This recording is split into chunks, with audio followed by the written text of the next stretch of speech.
অসম্ভব। ওই রকম একটা বজ্জাত মেয়েকে আমার পক্ষে বিয়ে করা সম্ভব না। কেন সম্ভব না? আর মেয়েটা কি দেখতে খারাপ? তোমার সাথে মানাবে না? যথেষ্ট পরিমাণে ভালো। আর বড় ঘরের মেয়ের সাথে তোমার বিয়েটা হচ্ছে, যে কেউ দেখলে বলবে তোমার জন্য মেয়েটা একদম পারফেক্ট। ওরকম একটা সিনিয়র আর বদরাগে, তার উপর আবার বড় ভাইয়ের জন্য পছন্দ করা মেয়েকে বিয়ে করব আমি? তোমাদের কি মাথা খারাপ হয়েছে আব্বু? মাথা খারাপের কিচ্ছু হয়নি, কিন্তু সেটা যদি হয় তো তুমি করবে। চুপচাপ রেডি হয়ে নাও, কিছুক্ষণের মধ্যেই আমাদের বেরোতে হবে। আম্মু, আব্বুকে একটু বলো না, বারণ করো না। আব্বু, যাকে কাল অবধি ভাবি বলে ডাকবো বলে তৈরি হচ্ছি আর আজকে থেকে ডাকতেও যাচ্ছিলাম, তাকে কিনা বিয়ে করব? কী সব আজে বাজে কথা বলছে দেখেছো? তোমার আম্মু আমাকে কি বোঝাবো? আম্মু সব বুঝে নিয়েছে। দেখো, আমরা মেয়ের বাবার সাথে কথা বলেছি, ওরা রাজি আছে, কোনো সমস্যা নেই ওদের। তাহলে তোমার এত সমস্যা কিসে? আম্মু, আম্মু কি বলবে? আম্মু নিজেই এই সিদ্ধান্ত নিয়েছে। তার উপর তোমার আম্মুই আমাকে বলেছে জিজ্ঞেস করে দেখো। ঈশান অসহায় চোখে আম্মুর দিকে তাকাতেই আম্মু এগিয়ে এসে ঈশানের মাথায় হাত বুলিয়ে দিয়ে বলল, এই পরিস্থিতিতে এরকম জেদ করলে হয় না। দেখো আব্বু, মেয়েটা ভালো। তাছাড়া তোমার ভাই যে আমাদের এরকম করে মাঝপথে ছেড়ে রেখে যাবে কে জানতো? বিয়েটা করবে না সেটা আগে বললেই মেয়েটাকে দেখার পরই বিয়েটা ভেঙে দেওয়া যেত। আজকে বিয়ের দিন এসে সকালবেলা পালিয়েছে, এখন কোথায় পাবো ওকে বলো? আর এই বিয়েটা যদি না হয় ওই ভদ্রলোক আমাদের উপর চোটপাট করবে, পুলিশে কমপ্লেন করে দিবে লোকটা। তোমার আব্বুকে তো হুমকিও দিয়ে ফেলেছে যে বিয়েটা যদি না হয় তাহলে জেলের ঘানি টানাবে তাকে। এখন তুমি কি ছেলে হয়ে চাইছো বাবাকে জেলে যেতে হোক? তাই বলে ওরকম একটা বজ্জাত মেয়েকে বিয়ে করব? মেয়েটা যে পরিমাণে রাগী আর জেদি, ওনার সাথে তো কথাই বলা যায় না। তুমি দেখেছো ওর কর্মকাণ্ড? দেখোনি? কথায় কথায় একদম ঝাঁঝালো মরিচের মতো তেতে ওঠে। এর সঙ্গে থাকা সম্ভব কি করে? সব সম্ভব। মেয়েরা বিয়ের আগে একটু ওরকম উড়নচণ্ডী থাকে, বিয়ের পর সব ঠিক হয়ে যায়। তুমি বিয়ে করে নাও, দেখো অনেক ভালো থাকবে। তাছাড়া এত বড়লোক শ্বশুর, আর মেয়েও একমাত্র, খামোখা এরকম জেদ করেই বা লাভ কি বলো? এর সঙ্গে আমি কি করে মানিয়ে নেব? এই মেয়ে কি আমাকে বিয়ে করতে রাজি হবে? দেখা গেল বিয়ের রাতে আমাকে খুন টুন করে পালিয়ে গেছে। এক ছেলে তো মেয়ে নিয়ে পালিয়েছে, শেষে ছোট ছেলেকে তোমরা বউয়ের হাতে খুন হতে দেখবে, বলে দিলাম। এবার আব্বু এসে ঈশানের শার্টের উপরের বোতামটা লাগিয়ে দিয়ে মুখের দুপাশে হাত রেখে কপালে একটা চুমু দিয়ে বলল, আব্বু আম্মুর কথা অবাধ্য হতে হয় না বাপ। বিয়ের পর যা বলবে আমি সেটাই শুনবো। এখন বলো, তুমি বিয়েটা করে নিবে? আর তোমার ভাইকে তো আমি এই বাড়িতে ঢুকতেই দেব না। তুমি আমার একমাত্র ছেলে, আমার সব সম্পদ তোমার নামে লিখে দিব। তারপরও আজকের মতো আমার মান সম্মানটাকে বাঁচাও বাপ, না হলে সবার সামনে আমার মাথাটা হেট হয়ে যাবে। এখন তুমি কি সন্তান হয়ে চাও বাবাকে সবার সামনে ছোট হতে হোক? ঈশান চুপ করে রইল। এবার আম্মু বলতে লাগলো, আচ্ছা, তোমার কারোর সাথে রিলেশন আছে? ছিল, কিছুদিন আগে ব্রেকআপ হয়ে গেছে। তাহলে সমস্যা কোথায়? আব্বু বলছে বিয়ে করে নাও, সমস্যা হলে পরে আমরা দেখে নিব। মেয়েটা একটু রাগী আর বদমেজাজি, কিন্তু বিয়ের পর দেখবে সব ঠিক হয়ে যাবে আব্বু। হ্যাঁ, তারপর বিয়ের আগে যদি ডিভোর্স চায় তাহলে সব দায়ভার তোমাদের। আমি কিন্তু কাউকে ডিভোর্স দিতে পারবো না, বলে দিলাম। বললাম তো, সব দায়ভার আমরা নেব, ওরকম কিচ্ছু হবে না। তুমি পাঞ্জাবি পরে রেডি হয়ে নাও, আর তোমার বন্ধু আর কাকে কাকে দরকার আছে তাদের ডেকে নাও। শুনলাম সবাই এখনো আসেনি, তুমি সবাইকে ডেকে নাও, আর ঘন্টাখানেকের মধ্যে আমরা বেরোবো। ঈশান এবার বেডে বসলো, আম্মু ওকে বোঝালো, আর ঈশান ওর বাকি বন্ধুদের কল করে আসতে বলল। আসলে ভাইয়ার বিয়ে, তাই হাতে গোনা কয়েকজন বন্ধুকে বরযাত্রীতে যাবার জন্য বলেছিল, যারা খুব বেশি কাছের। কিন্তু যে বিয়েটা ভাইয়ার হচ্ছিল, সেই বিয়েটা যদি ওকেই করতে হয়, তাহলে বাকি বন্ধুগুলোকে রেখে গিয়ে কি হবে? আর ভাইয়ার বন্ধুরা আশ্চর্যজনকভাবে আসেনি। এটা হয়তো ভাইয়াই করেছিল, যে বিয়ের দিন সকালে যে বাসা থেকে পালাবে সেটা হয়তো আগে থেকেই প্ল্যান করা ছিল। আব্বু আম্মু হাজারবার জিজ্ঞেস করেছিল কাউকে পছন্দ আছে কিনা, কিন্তু ব্যাটা এত ভদ্র আর ভালো সেজেছিল যে আব্বু আম্মুর কথাতে একদম ল্যাং করে বিয়েতে রাজি হয়ে গিয়েছিল। আর আজকে এসে কিনা শেষে ওকে ফাঁসিয়ে দিল। মেয়ের বাবাই বা কীরকম, যার সাথে বিয়ে হবার কথা তার সাথে না হয়ে তার ছোট ভাইয়ের কথা বলতেই আবার রাজি হয়ে গেল। কি জানি মেয়েটা রাজি হয়েছে কিনা কে জানে। দেখা গেল রাতেই ওকে বলেছে ও এই বিয়েটা মানে না। ঈশান কিছুক্ষণ যাবৎ কথাগুলো ভেবে তারপর একটা দীর্ঘ নিঃশ্বাস ফেলল। ভাবল মরহুম যেহেতু হতেই হবে তাহলে এত স্যাড সং গেয়ে লাভ কি। আধা ঘন্টার মধ্যে বন্ধুরা এসে উপস্থিত হলে শেষে বড় ভাই নেই বলে আব্বুকে নিয়েই বিয়ে বাড়ির উদ্দেশ্যে রওনা হতে হলো। আম্মু যাবার সময় হাজারটা চুমু দিয়েছে ছেলেকে আর বুঝিয়েছে ছোট বাচ্চাদের মতো করে আদর করে দিয়ে বলল যেন কোনো গন্ডগোল না পাকাই, বড় ভাইয়ের মতো যেন এরকম মান সম্মানটাকে না ডুবে আসে। তার উপর আব্বু যে পরিমাণ রাগী, এখন বিয়ে যদি না করে তাহলে দেখা গেছে মান সম্মানের কথা ভেবে লোকটা স্ট্রোক করে বসবে, শরীর খারাপ করে বসবে, তার ঠিক নেই। ঈশান একটা বিষয় ভেবে পাচ্ছে না যে ভাইয়া এরকম করে পালালো কেন, আর পালাবে যখন আগে থেকে বলে দিলেই হতো, ও নিজেও পালাতো। আর আগে জানলে কি পালাতো না? অবশ্যই পালাতো। যেখানে বড় ভাইয়ের বিয়েটা ওকে করতে হচ্ছে, যাকে বড় ভাবি ভেবে এসেছে, সেই মেয়ে কিনা আজকে ওর বউ হবে। সকল জল্পনা কল্পনা কাটিয়ে গেট পেরিয়ে তারপর বিয়ের স্টেজে এসে বসানো হলো ঈশানকে। অনেকেই কী সব যেন বলাবলি করছে। ঈশানের তাতে মনে হচ্ছে যে সবাই জানে যে বর এটা না অন্য কেউ হওয়ার কথা ছিল। আর পরে ছোট ভাইকে এনে স্টেজে বসানো হয়েছে। ঈশানের বন্ধুরা আশেপাশেই ঘুরঘুর করছে আর আব্বুর কথা মতো ওকে পাহারা দিচ্ছে। একজন তো একদম ঈশানের পাশ ঘেঁষে বসে রয়ে আছে। ঈশান অবাক চোখে তাকাতেই বন্ধু শুভ দাঁত কয়েকটা বের করে এবার ভ্যাচকানো হাসি দিয়ে বলল, তুই অন্তত পালিয়ে যাস না, না হলে আঙ্কেলের মান সম্মান একদম দূরের সাথে মিশিয়ে গড়াগড়ি খাবে। তুই অন্তত একটু বোঝার চেষ্টা কর বন্ধু। পালানোর যদি থাকতো তাহলে বিয়েটা না করে বাসা থেকে পালাতে পারতো। এখানে কি পালানোর জন্য রং ঢং করে সেজে এসেছি?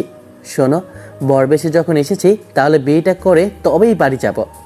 বন্ধু, তোরে এত পাওয়ার যে হবু ভাবিকে শেষে কিনা বিয়ে করবি, সিনিয়র মেয়ের সাথে পেরে উঠবি তো দোস্ত। ঈশান একটা ডেভিল হাসি দিল। আশেপাশে তাকিয়ে এবার শুভর কানের কাছে মুখটা নিয়ে বলল, শোন, মেয়ে মানুষ ছেলে মানুষের নিচে পড়লে এমনিতেই শান্ত হয়ে যায়। আজ বাদে কাল এও বসে চলে আসবে, দেখিস। আর তুই যেটা ভাবছিস ওইটা তো কিছুটা আছেই, আর সেটা তোর ভাবি বুঝতে পারবে। কিন্তু ভাবিটা তো তোর ছিল, এখন তো। হ্যাঁ, এখন বউ হচ্ছে আর তোদের ভাবি হয়েছে, সমস্যা কি? না পারলে ডেকে নিস দোস্ত। হতবাগা, আমি রুমে থাকতে পারি কিনা সেটা নিয়ে চিন্তায় আছি, আর তুই কিনা বলছিস আমি পারবো না। তো যদি এতই সন্দেহ থাকে তাহলে তুই বিয়ে করে আমাকে একটা চান্স দিস, দেখাবো আমার পাওয়ার কতটুকু হওয়ালা। ঘণ্টাখানেকের মধ্যেই খাওয়া দাওয়া সম্পন্ন হলো। বিকেল 5টা বেজে গেছে। বিয়ের কাজটা বেশ তাড়াতাড়ি সম্পন্ন করা হবে। আর ঘন্টা দুয়েকের মতো স্টেজে বসে রইল ঈশান। বন্ধুরা আশেপাশে ঘুরঘুর করছে, ভাবছে ভাইয়ের মতো যদি পালিয়ে যাই। আর পালিয়ে যাবার মতো কেউ তো নেই ঈশানের, কিন্তু ভাইয়া যে পালিয়ে গেল, কার সাথে গেল ঈশান সেটাই ভেবে পাচ্ছে না। গার্লফ্রেন্ড তো অনেকগুলোই ছিল, কিন্তু বিয়েটা ঠিক হতেই বলল বিয়ের আগে নাকি সবার সাথে ব্রেকআপ করে দিয়েছে। হয়তো পালাবে ভেবেই এরকম একটা ঢং করেছিল।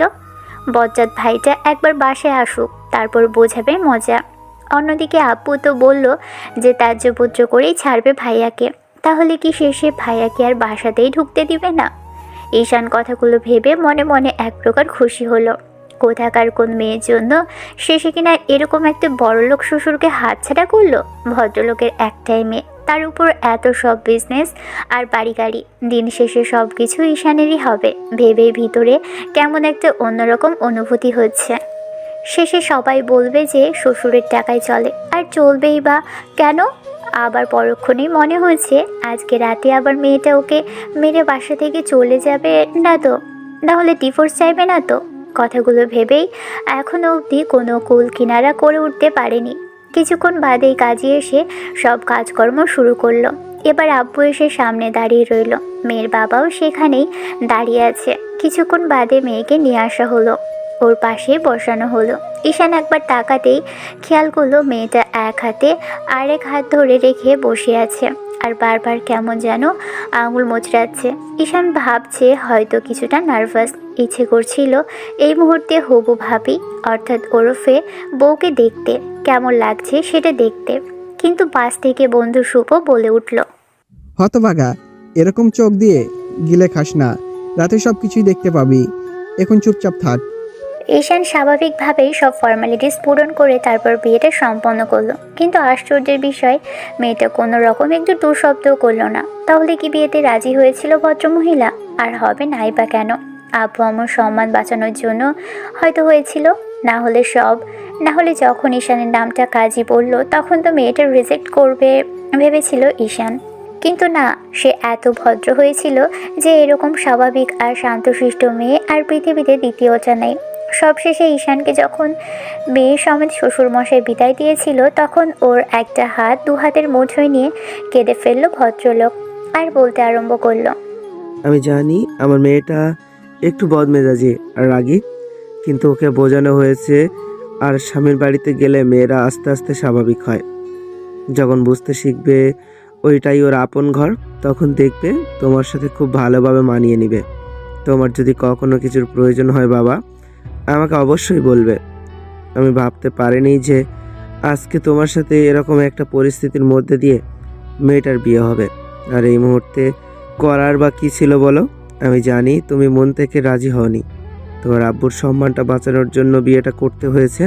আমি বলি কি, আমার মেয়েটা যদি তোমার সাথে কখনো কথা কাটাকাটি করে, তুমি ভুলেও ওর গায়ে হাত তুলো না। যদি কিছু বলার হয় আমাকে বলো, আমি তোমাকে সম্পূর্ণ গ্যারান্টি দিচ্ছি আমি সব কথা নিশ্চুপ হয়ে শুনবো। তারপরও আমার মেয়ের গায়ে কখনো হাত তুলো না। আমি ছোটবেলা থেকে ওকে কখনো শাসন করিনি, তাই আমি চাই স্বামী হয়ে তুমি ওর পাশে ওর বন্ধুর মতো থাকো। দেখবে ও আস্তে আস্তে যখন তোমাকে বুঝতে শিখবে তখন ঠিকই তোমার সাথে খুব ভালোভাবে মানিয়ে নিবে। আমি আপনার মেয়ের সাথে কি মানিয়ে নেব? ওনার সাথে মানিয়ে নেওয়ার আগে যদি রাতে দিব চেয়ে বসে, শেষে দেখা যাবে আমার বিয়ে করার শখের লেটা চুকে গেছে। ঈশান বিড়বিড় করে কথাগুলো বলে তারপর লোকটাকে আশ্বস্ত করার জন্য বলতে লাগলো, না না আঙ্কেল, এসব নিয়ে কিছু ভাববেন না, সব ঠিক হয়ে যাবে, দেখবেন সব স্বাভাবিক হয়ে যাবে। আপনি টেনশন করবেন না, আমি আপনার মেয়েকে বুক দিয়ে আগলে রাখবো। ও আমার কাছে অনেক ভালো থাকবে। ও বলতেও পারবে না যে ওর হাজব্যান্ড ওকে ভালোবাসে না। ঈশানের এমন দ্বারা কথা শুনে সবাই ট্যাপ ট্যাপ করে ওর দিকে তাকাতেই ঈশান বন্ধুদের দিকে তাকিয়ে একটু চোখ গরম করতেই বদমাইশগুলো ফিকফিক করে হাসতে লাগলো। তারপর ঈশান গাড়িতে উঠে মেয়ের পাশে বসতেই দেখলো গুনগুন করে কাঁদছে। ঈশান এক বক্স টিস্যু এগিয়ে দিতেই মেয়েটা টিস্যু বক্স থেকে টিস্যুগুলো নিয়ে নাকে জল চোখের জল করতে লাগলো। ঘণ্টাখানিকের মধ্যে বাসার সামনে এসে নামতেই আম্মু নতুন বউকে বরণ করলো। তারপর আর কি, পাজা কোলে তুলে মেয়েটাকে রুমে দিয়ে আসতে হলো। রাত 11টা নাগাদ কিছু হালকা খেয়ে তারপর রুমে আসতে হলো। রুমটাকে বাসর ঘর করে সাজিয়েছে কে জানে, হয়তো আম্মু লোকজন দিয়ে করিয়েছে। এবার ঈশান দরজা ঠেলে ভিতরে আসতেই খেয়াল করলো মেয়েটা বসে আছে। ঈশান দরজাটা লাগিয়ে দিয়ে তারপর মেয়েটার সামনে এসে দাঁড়িয়ে রইল। মেয়েটা বেড থেকে তো নামলো না ঈশানের। এবার এসে যখনই ওর সামনাসামনি বসলো তখনই মেয়েটা মাথা থেকে ঘুমটা ফেলে দিল। তারপর হঠাৎ করেই একটা ছুরি ঈশানের সামনে ধরে রাগী কণ্ঠে বলতে লাগলো, একদম আমার কাছে আসবি না, যদি আসিস তাহলে খুন করে ফেলবো। ও মাগো, এটা কি? কেন, দেখতে পাচ্ছিস না এটা ছুরি? যদি ভুলেও কাছে আসার চেষ্টা করিস না আর পুরুষত্ব খাটানোর চেষ্টা করিস তাহলে তোর ওটা কেটে দেবো। কি বজ্জাত মহিলারে, নিজের স্বামীর ওটা কেটে দিলে শেষে আম্মু ডাক শুনতে পাবেন কি করে? আজব। আম্মু ডাক? কিসের আম্মু ডাক? তোর সাথে কে থাকতে চাইছে যে আম্মু ডাক শুনবো? যাই হোক, জোর করে আমি আপনাকে রাখতেও চাই না, তবে ছুরিটা নামান। কোথাও লেগে গেলে এত সুন্দর জীবনটা অন্ধকার হয়ে যাবে। নামান বলছি, আমি বেডে থাকবো না, রুম থেকে বেরিয়ে যাব। তারপরে এটা সরান বলছি। একদম আমার কাছে আসবি না বলছি না, বেড থেকে নাম, তারপরে ভেবে দেখবো সরাবো কিনা। যদি বিয়েতে রাজি না থাকেন তাহলে বিয়েটা কেন করেছিলেন? এত স্বাভাবিক আর ভদ্রভাবে ছিলেন যেন আপনার মতো একটা ভদ্র মেয়ে এই পৃথিবীতে আর হয়ই না। হয় না তো, আমি তো ভদ্রই। আমি কি বাজে মেয়ে নাকি অন্য সবার মতো প্রেম করে বেড়াই 8-10টা? এরকম কিছু তো আমার নেই, তাহলে ভদ্র নই বল? ভদ্র হলে স্বামীর সামনে কেউ এরকম করে ছুরি ধরে স্বামীর সাথে উঁচু গলায় কেউ টুইটুকারি করে কথা বলতে পারে, আপনার থেকে সেটা দেখলাম। অন্য কেউ পারে নাকি? অন্য কেউ পারে নাকি না পারে? আমি পারি। আর কিসের স্বামী? কোন স্বামী? কোনো স্বামী টামি নেই। আমি তোকে মানি না, আর এই বিয়ে তুই মানিস বা না মানিস তাতে আমার কিচ্ছু যায় আসে না, কিন্তু ভুলেও আমার কাছে আসবি না। আমার বয়ে গেছে জোর করে আপনার কাছে আসতে। ঈশান এবার বেড থেকে উঠে দাঁড়ালো, তারপর পাগড়িটা ছুঁড়ে ফেলে দিয়ে বলতে লাগলো, এত ঢং করার কি ছিল? যদি বিয়েটা নাই করবেন তাহলে বাবাকে বলে দিতেন। আর আমাকে শোনানো হচ্ছে যে আপনি 8-10টা মেয়ের মতো প্রেম টেম করেননি, তাহলে এরকম নাটক কেন করছেন? কারণ আমি তোকে বিয়ে করতে চাইনি, সেই জন্য। তাহলে রুম থেকে বের হন, আমাকে ঘুমাতে দিন। আমি বেরোবো মানে? তুই বের হ। আমি বেরোতে পারবো না, আমার ঘুম পাচ্ছে, তুই বের হ। তুই এখানে থাকলে আমার সাথে উল্টোপাল্টা কিছু একটা করার চেষ্টা করবি, আমার তোকে নিয়ে বিশ্বাস নেই। আপনার কি মনে হয় আমি যদি জোর করি আপনি আমাকে আটকাতে পারবেন? জোর করলে ভাববো তুই একটা কাপুরুষ। ওই জন্য সামনে আগে থেকেই সেফটি নিয়ে রেখেছেন, ওরকম কিছু করব না।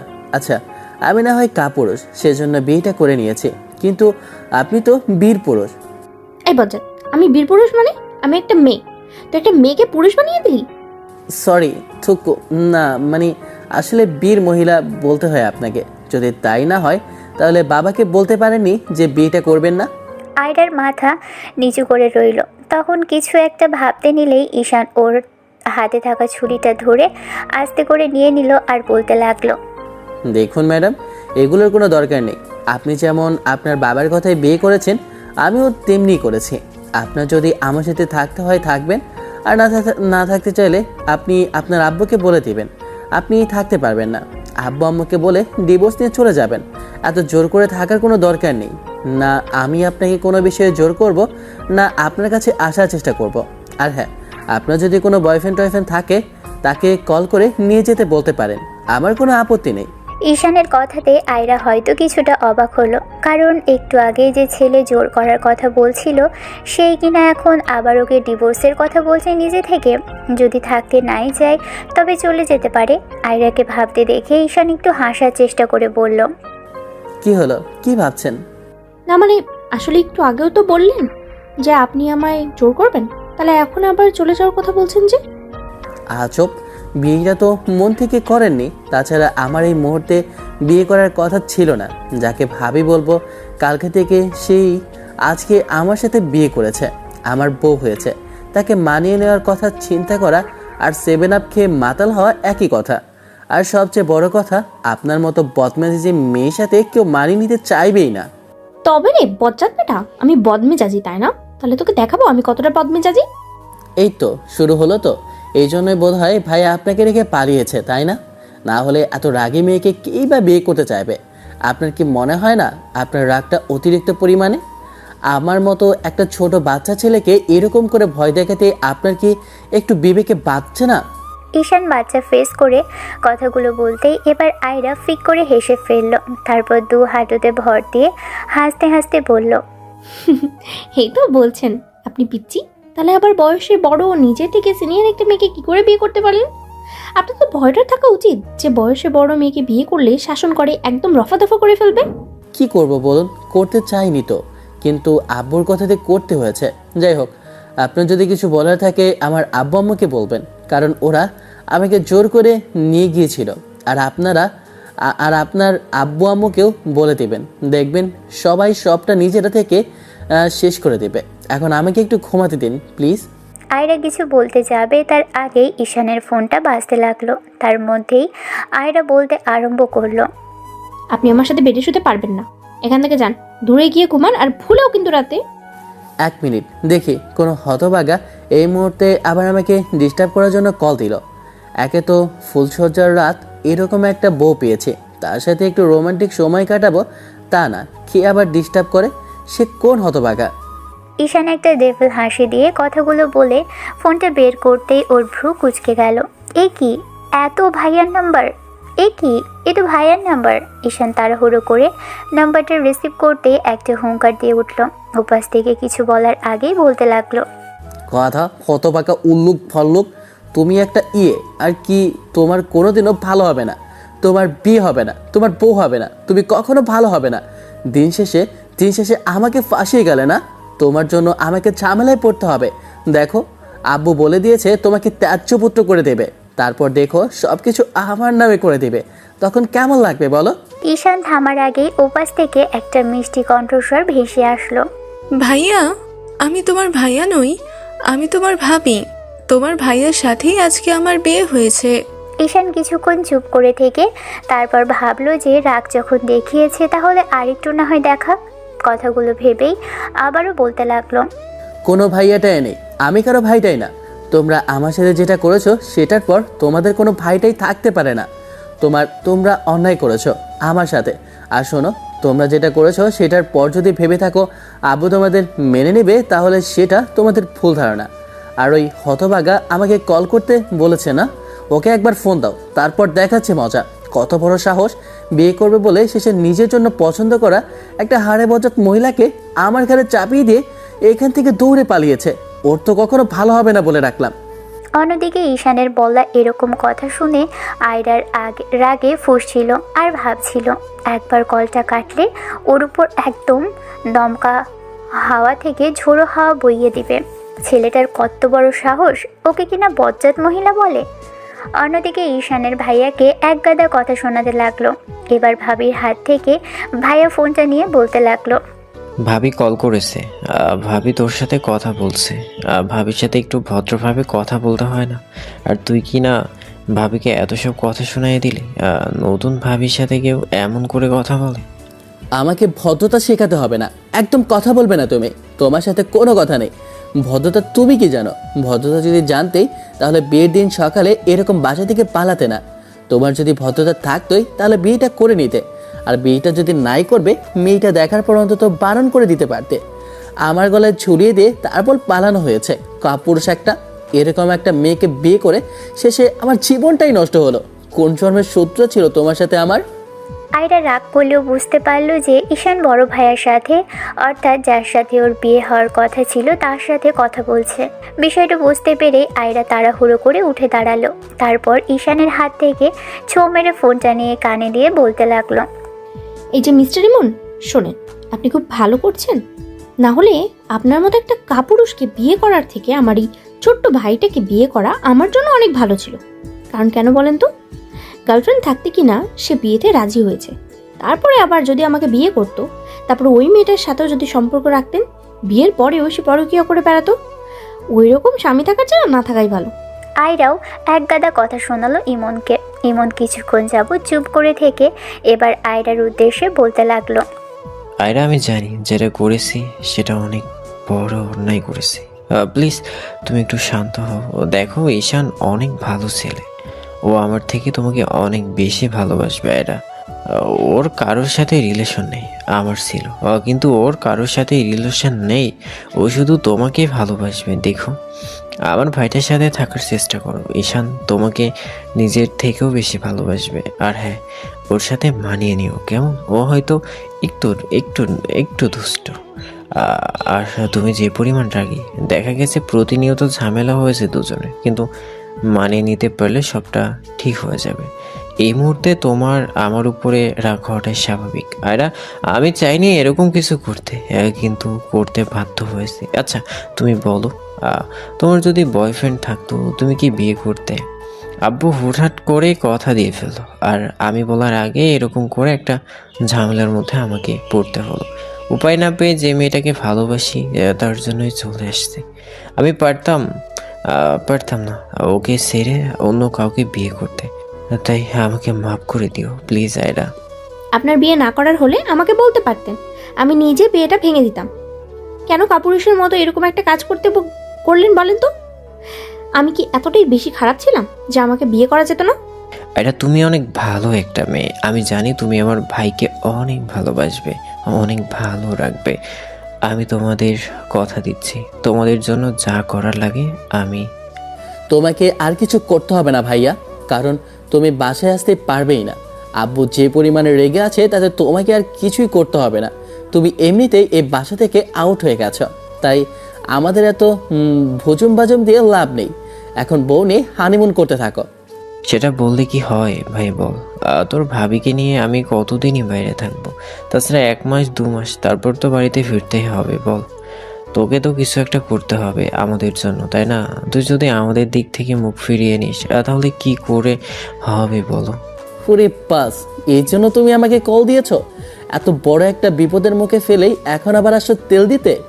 এই জন্যই তো বলি, এত সকাল সকাল কল দেওয়ার মানে কি? কোথায় ভাবিকে নিয়ে একটু হানিমুন করবে তার আগে তেল দিতে আরম্ভ করেছো। ভাবি বোধহয় বলেছে বাসায় যতদিন মেনে না নেবে ততদিন কাছে যেতে দেবে না, তাই তো? আমি বুঝে গেছি, হ্যাঁ বুঝে গেছি, আমি খুব বুঝেছি। একদম ঠিক কাজ করেছে, একদম কাছে আসতে দেবে না ভাবি। ওর মতো একটা কাপুরুষ আমার ভাই কি করে হলো আমি সেটাই ভেবে পাচ্ছি না। শালা আমাকে একটা গ্যারা করে ফেলে রেখে দিন শেষে পালালো। প্লিজ ভাই এরকম রাগ করিস না। শোনা ভাই আমার, তুই রাগ করে থাকলে দেখ আব্বু আম্মুকে কি বোঝাবে? পারবো না, আমি নিজেকেই বোঝাতে পারছি না যে এই বিয়েটা কি করে হলো, আর আমি আব্বু আম্মুকে বোঝাবো? আমি মানসিকভাবে বিপর্যস্ত, বিধ্বস্ত, ভেঙে পড়েছি, হতাশে ডুবে গেছি। আমি হতাশ, চরম হতাশ। ওটা আমাকে এসে বোঝাও ভাই, আমার দ্বারা কিচ্ছু সম্ভব না। প্রতিবার তুমি এরকম কোনো কাজ করবে আর আমাকে তার জন্য আব্বু আম্মুর কাছে গিয়ে সাফাই গাইতে হবে। এবার আমি আর পারলাম না, আমি তোমাকে চিনি না, তুমি কে ভাই? দেখ ভাই এরকম করলে কিন্তু আমি খেলবো না। তুই যদি এরকম নাটক করিস আমার সাথে তাহলে কিন্তু এটা হলো না। বড় ভাইয়ের সাথে এরকম করতে হয় না শোনা ভাই। আমি এরকম কিছু পারবো না। দেখো আমার এমনিতেই মেজাজটা গরম হয়ে আছে, এই মেয়ে আমাকে রুমে থাকতে দিতে চাইছে না, তার উপর আবার তোমরা এখন কানের কাছে ঘ্যান ঘ্যান করছো। যা ইচ্ছে করো, কিন্তু বাসায় আসলে আমি কিছু বলতে পারবো না। দেখ ভাই আমি জানতাম আব্বু আমাদেরকে মেনে নিবে না।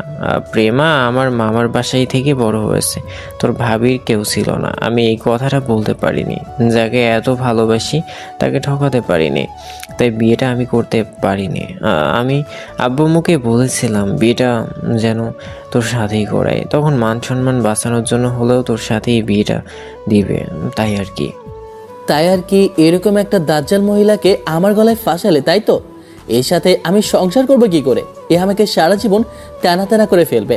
আর ভালোবাসার কথা বলছো, ভালোবাসা তো দূরে থাক, কখনো কাছে আসতে দেবে না। বিয়ের পর সব ঠিক হয়ে যাবে দেখিস। আয়রা একটু বিয়ের পর সব ঠিক হয়ে যাবে দেখিস। আয়রা এখন একটু রাগী আমি জানি, আর রাগ করে থাকলেও এরকম বিয়ে হয়েছে দেখে হয়তো রাগ করে আছে, কিন্তু পরবর্তীতে সব ঠিক হয়ে যাবে ভাই। হ্যাঁ ঠিক তো হবেই। জিজ্ঞেস করে দেখেন ম্যাডামকে, ম্যাডাম ছুরি দেখে বলেছে আমি যেন তার কাছে না আসি, রুম থেকে যেন বেরিয়ে যায়। এই হচ্ছে বউয়ের স্বামীর প্রতি ভালোবাসা। এই মেয়ে আমাকে কি এমন ভালোবাসবে সেটা আমার বোঝা হয়ে গেছে। ঘণ্টাখানিকের মতো ঈশান ভাইয়ার সাথে বকবক করলো। শেষে ভাবি ঈশানের সাথে কথা বলতে আরম্ভ করলে তখন ঈশান খানিকটা শান্ত হয়ে বলতে লাগলো, ঠিক আছে, তোমরা মাসখানেক পরে বাসায় এসো, আমি এর মাঝে ভেবে দেখবো কি করা যায়। কিন্তু ওর জন্য আমি কিছু করতে পারবো না। তুমি আমার ভাবি বলি তোমার জন্য আমি এইটুকু করছি। ওর মতো একটা হতবাকার জন্য আমার পক্ষে কিছু করাই সম্ভব না। ছোটবেলা থেকে আমাকে জ্বালিয়ে মেরেছে, যেখানে ছোট ভাইরা বড় ভাইদের জ্বালায় সেখানে ও বড় হয়ে আমাকে জ্বালিয়েছে। ওর জন্য আমার জীবনটা পুরো তেনা তেনা হয়ে গেল। মাইরি। ঠিক আছে, তুমি তোমার বউয়ের কাছে ফোনটা দাও, আমি একটু কথা বলি। ঈশান এবার আয়রার দিকে ফোনটা এগিয়ে দিয়ে বলল, নিন, ভাবি আপনার সাথে কথা বলবে। আয়রা ফোনটা নিয়ে কানে দিতেই ওপাশ থেকে ভাবি বলতে লাগলেন, দেখো বোন, যেটা হয়েছে সেটার জন্য একমাত্র আমি দায়ী। আমি ইমনকে বাসা থেকে আসার পর থেকে অনেক বকাঝকা করেছি। আমি একটা ইতিম মেয়ে, তো আমার জন্যই এত কিছু হলো। আজকে তোমাকেও নিজের মতো এত বড় একটা স্যাক্রিফাইস করতে হলো। নিজের হবু দেবরকে বিয়ে করতে হয়েছে, আর আমি যাকে ভালোবাসতাম সে আমার জন্য চলে এসে নিজের ছোট ভাইয়ের ঘাড়ে এত বড় একটা দায়িত্ব চাপিয়ে দিয়েছে। আমি তোমার কাছে হাত জোর করে মাফ চাইছি বোন, আমার জন্য এত কিছু হলো। তুমি আমাদের ভাইয়াটার ওপরে রাগ করে থেকো না। আমি বুঝতে পারছি ওর মনের ওপর দিয়ে কি যাচ্ছে। দেখো, আমি ইমনের কাছ থেকে সবই শুনেছি। ঈশানের রিসেন্টলি কিছুদিন আগে একটা ব্রেকআপ হয়েছে, আর রিলেশনটাই ওর তেমন কোনো ইন্টারেস্ট ছিল না। এই ছেলেটা মেয়েদের থেকে দূরে থাকতো, আর আমি যতদূর জানি যে তোমার কোনো রিলেশনই ছিল না। তাই বলছি কি, ঈশানের সাথে একটু মানিয়ে নেওয়ার চেষ্টা করো বোন, দেখো দুজনে অনেক ভালো থাকবে। আয়রা কি ভাবলো কে জানে, কিন্তু মেয়েটা কোনো কথা বলল না। উপাস থেকে ভদ্রমহিলা যা যা বলল সব শুনে গেল আর মাথা নাড়ল। এবার আয়রা কলটা কেটে দিয়ে ঈশানের দিকে ফোনটা এগিয়ে দিতেই ছেলেটা বেডের দিকে এগিয়ে যখনই একটা বালিশে হাত দিল তখন মেয়েটা বলল, আপনি কোথায় যাচ্ছেন ওদিকে? ভয় নেই, আমি বেডে শোবো না। আর একটা কথা, আপনি না তুমি করে বলবেন। আমি আপনার থেকে বয়সে ছোট, তাই তুমি করে বলাটাই শোভা পায়। আমি জানি আপনি থাকবেন না, যে কয়দিন থাকবেন সে কয়দিনই বলবেন আমি ছোট, তাই ছোটদের মতো করেই বলবেন। তুমি না বলতে পারেন সবার সামনে, তুই তো বলতে পারবেন, সেটা বলবেন। ঈশান কথাগুলো বলে বেড থেকে একটা বালিশ নিয়ে সোফায় ধাম করে ফেলে দিয়ে তারপর ওয়ার্ড্রোব থেকে একটা চাদর বের করলো। অন্যদিকে ফিরে শুতে শুতে বলল, বাঁচাও, কে আছো? মরেছি যে বিয়ে করে, সারা জীবন নাম শুনেছি বিয়ে, আজকে কপালে জুটেছে বিয়েটাও। ঈশান কথাগুলো বলছিল আর আয়রা সেটা বুঝতে পারল। মেয়েটা সেখানেই দাঁড়িয়ে রইল। আর তখন ঈশান আবারও বলল, আজকের দিন অন্তত মানিয়ে নিন, ভয় নেই, আমি কাছে আসবো না। আপনি ছবিটা নিজের কাছে নিয়ে রাখতে পারেন। আজকের মতো অন্তত রুমে থাকতে দিন, কালকে থেকে গেস্ট রুমে থাকবো, টেনশন করতে হবে না। ছেলেটার মুখে এরকম কথা শুনে কেমন যেন খারাপ লাগলো আয়রার। হয়তো ওর কথাগুলোই এরকম ছিল, যার জন্য ঈশান ভেবেছে যে আয়রা ওর সাথে থাকবে না, তাই এরকম করে কথাগুলো বলেছে। ঈশান চুপচাপ শুয়ে রইল আর মেয়েটা কিছুক্ষণ চুপ করে থেকে তারপর লাইট অফ করে দিয়ে নিজেও গিয়ে বেডে শুয়ে পড়ল। ঈশানের দিকে তাকিয়ে রইল আয়রা। খেয়াল করেছে ছেলেটার চোখে মুখে কীরকম যেন একটা আতঙ্ক আর একটা শঙ্কার ছাপ। তার উপর ছেলেটা দেখতে বেশ হ্যান্ডসাম, বড় ভাইয়া থেকে ছোট ভাইয়া দেখতে একটু বেশি কিউট। আয়রা শুধু ভাবছে এত কিউট একটা ছেলেকে ও জামাই হিসেবে পেয়েও কেন খুশি হতে পারছে না। তবে ছেলেটার যে গার্লফ্রেন্ড ছিল তার উপর এখন নেই, সেটা নিয়ে আয়রার কেমন যেন সন্দেহ হচ্ছে। এইসব নানা ধরনের চিন্তা ভাবনা করতে করতে ঘুমিয়ে পড়ল মেয়েটা। পরদিন সকালে উঠে দেখলো যে ঈশান সোফাতে নেই। এবার আয়রা উঠে বসলো, বুঝতে পারলো ব্যালকানিতে দাঁড়িয়ে কেউ বক বক করছে। আয়রা উঠে এসে ওয়াশরুমের দিকে যেতে নিয়ে এবার ব্যালকানিতে গিয়ে উকি দিতেই খেয়াল করলো ঈশান কোনো এক বন্ধুর সাথে কথা বলছে। তখন মেয়েটাকে দেখে ঈশান বলতে লাগলো, আপনি উঠে পড়েছেন? আম্মু একটু আগে ডেকে গিয়েছিল, বলেছি কাল অনেক কান্নাকাটি করেছেন, তাই ঘুমাতে দেরি হয়েছে। এখন যান, গিয়ে ফ্রেশ হয়ে আসুন, নাস্তা করতে যেতে হবে। এবার আয়রা গিয়ে ফ্রেশ হয়ে আসলো আর ভাবতে লাগলো এমন করে ছেলেটা বলছে যেন ওকে নিজের বউ ভাবতে শুরু করেছে। আয়রা এক প্রকার বকবক করতে করতেই ফ্রেশ হয়ে আসলো। দুজনে গিয়ে নাস্তা করলো। আম্মু হাজারটা কথা বলল। আয়রা এতভাবে সুন্দর করে অভিনয় করছিল যেন ঈশানের সাথে ওই বিয়েটা কত সহজে মেনে নিয়েছে। ঈশান ভাবছে যে এই মেয়ে এত সব কিছু স্বাভাবিকভাবে মেনে নিচ্ছে কী করে? তাহলে কি ওর সাথে বিয়েটা মেনে নিতে চাইছে, নাকি কাল রাতে ভাবি বোঝালেও বলেই সবটা ঠিকঠাক করে নিতে চাইছে? কে জানে। তবে ঈশান ভেবেছে যে মেয়েটা যদি থাকতে না চায় তাহলে জোর করার কোনো ইচ্ছে ওর নেই। যাই হোক, খাওয়া দাওয়া শেষ করে এসে ঈশান রুমে এসে বেডে শুয়ে পড়তেই আয়রা এসে দাঁড়িয়ে রইল দূরে। তখন ঈশান বলতে লাগলো, কি হলো, আমাকে কি বেডে একটু শোতে দেবেন না, নাকি আপনার খুব বেশি সমস্যা আমি বেডে আসলে? ঠিক আছে রোমান, কিন্তু রাতে কিন্তু আমার কাছে আসার চেষ্টা করবেন না। আরে বাবা, কাল রাতে কি এসেছিলাম কাছে? একবারের জন্য মনে হয়েছে যে আমি আপনাকে জোর করতে পারি কিংবা কাছে এসেছি? তারপরও পুরুষ মানুষ দিয়ে কোনো বিশ্বাস নেই। আপনাকে নিয়ে আমার কেমন যেন সন্দেহ লাগে। কখন কি করে বসেন তার তো ঠিক নেই। যত সব আজগুবি কথা। যাই হোক, আপনার আব্বু আম্মু আসলে আপনি চলে যাবেন, আমি আপনাদের বাসায় যেতে পারবো না। কেন? আপনি আমাদের বাসায় যাবেন না কেন? কারণ ওখানে গিয়ে আমি নিচে কিংবা সোফাতে শুতে পারবো না, আমার অভ্যাস নেই নিচে শোবার। কে বলেছে আপনাকে নিচে শুতে? আমি কখনো বলেছিলাম আপনাকে? হ্যাঁ, আমাকে তো একেবারে উপরে শুতে বলেছেন, তাই না? একদম জড়িয়ে ধরে শোবেন বলে চিন্তা করেছিলেন না কাল? আয়রা মেয়েটা মাথা নিচু করে রইল। তখন ঈশান আবারও বলল, স্বামী হিসেবে মানবে না, আবার বলছেন নিচে শুতে, আবার কাছে আসতেও দেবেন না। তার উপর আবার বলবেন যে নিচে শুতে কে বলেছিল। এরকম ঢং অন্য কোথাও গিয়ে দেখাবেন ম্যাডাম। আয়রা চুপ করে আছে দেখে ঈশান সোফাতে গিয়ে শুয়ে পড়ল। বিকেলের দিকে রিসেপশনের অনুষ্ঠান শেষ করে শ্বশুরবাড়ির লোকজনের সাথে যেতে হলো, কারণ আব্বু আম্মু জোর করেছিল। না গেলেও উপায় নেই, তাই উপায় না পেয়ে শেষে যেতে বাধ্য হলো। ও বাসাতে এসে মনে হতে লাগলো এ বাসাতে আয়রার রুমে সোফা নেই, তাহলে কোথায় শোবে তা ঠিক নেই। রাতে যখন শ্বশুর শাশুড়ির সাথে খাওয়া দাওয়া করার জন্য গেল, তখন শ্বশুর শাশুড়ি বেশ ভালোভাবেই কথা বলছিল। এক পর্যায়ে শ্বশুর জিজ্ঞেস করলো ঈশান কি করতে চাই। তখন ছেলেটা নিজের ভবিষ্যতের প্ল্যানের কথা বাদ দিয়ে বলতে লাগলো, আমার প্ল্যান যেমনই হোক না কেন আঙ্কেল, আপনার মেয়ে অন্তত আর যাই হোক আমার সাথে থাকার মতো কোনো প্ল্যানই নেই। ঈশানের এমন দ্বারা কথা শুনে আয়রার আব্বু আম্মু কিছুক্ষণ যাবৎ ওর দিকে অসহায়ভাবে তাকিয়ে রইল। তখন ঈশান একটু হাসার চেষ্টা করে বলল, বাকিটা আপনার মেয়ের কাছ থেকেই শুনে নেবেন আঙ্কেল, কারণ উনি কালকে আমাকে বলে দিয়েছে যে আমার সাথে থাকতে পারবে না। এই বিয়েটাতে নাকি ওর কোনো মত ছিল না। অবশ্যই এতে আমারই দোষ, তার জন্য আমি আব্বুর হয়ে আপনাদের কাছে মাপ চাইছি। তবে ওনার অন্তত আর যাই হোক বলা উচিত ছিল যে উনি এই বিয়েটা করতে চান না। ঈশান খাওয়া শেষ করে এবার উঠে যেতেই ভদ্রলোক মেয়ের দিকে কেমন করে যেন তাকিয়ে রইল। রাতে ওর বাসায় কি কথা হয়েছে আব্বু আম্মুর সাথে ঈশান জানে না, তবে ভদ্রলোক যেভাবে চুপ করেছিলেন তাতে মনে হয়েছিল যে মেয়েটা আর যাই হোক অন্তত কিছু বলতে পারবে না, কারণ উনি যেভাবে সেদিন ঈশানকে বুঝিয়েছিল তাতে এমন হওয়াটাই স্বাভাবিক। ঈশান কিছুক্ষণ যাবৎ চুপ করে থেকে তারপর ব্যালকনি থেকে রুমে আসতেই খেয়াল করলো আয়রা বেডে বসে পা দোলাচ্ছে। তখন ঈশান এসে বেডের এক সাইডে বসতেই আয়রা বলতে লাগলো, আব্বু আম্মুর সামনে এসব বলার কি খুব বেশি প্রয়োজন ছিল ঈশান? তাহলে কি করব? আপনি যেটা করেছেন, যেটা বলেছেন সেটাই বলেছি, এতে আমার কিছু করার নেই। ওনাদের গুণধর মেয়ে আমার কাছে কাল রাতে কি উপহার চেয়েছে সেটা তো ওনাদের জানা উচিত, তাই না? কাল আমি রাগের মাথায় কথাটা বলেছি, তাই বলে আমাকে এসব বলতে হবে? রাগের মাথায় মানুষ সত্যিটাই বলে, কখনো মিথ্যা কথা বলে না। মানুষ মন থেকে যেটা চায় সেটাই বলে। আপনি হয়তো মন থেকে চেয়েছেন তাই বলেছেন, এখানে আমার কিছু করার নেই ম্যাডাম। জানেন আপনার জন্য আব্বু আম্মুর কাছে আমাকে কতটুকু কথা শুনতে হলো? আমি জীবনে এতগুলো বকা একসাথে শুনিনি, সব আপনার জন্যই হয়েছে।